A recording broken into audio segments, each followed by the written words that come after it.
ನನ್ನ ಹೆಸರು ತನ್ವಿ. ನಾನು LKGಯಲ್ಲಿ ಕಲಿಯುತ್ತಿದ್ದೇನೆ. ನಾನು ನಿಮ್ಮ ಮುಂದೆ ನೀತಿ ಕಥೆಯನ್ನು ಹೇಳಲಿದ್ದೇನೆ. ಒಂದೂರಲ್ಲಿ ಒಂದು ನಾರಿತ್ತು. ಅದಕ್ಕೆ ತುಂಬ ಹಸಿವಾಗಿತ್ತು. ಅದು ಆಹಾರ ಹುಡುಕಿತ್ತೋಯಿತು.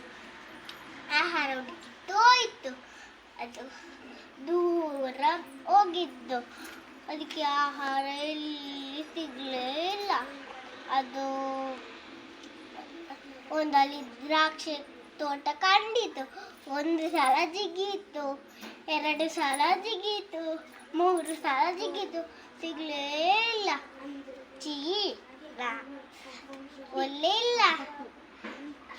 ಒಳ್ಳೆಯಿಲ್ಲ. ಅದು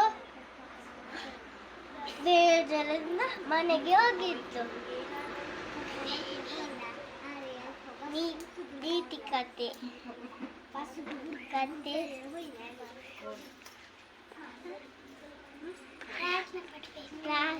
ಪಡಬೇಕು.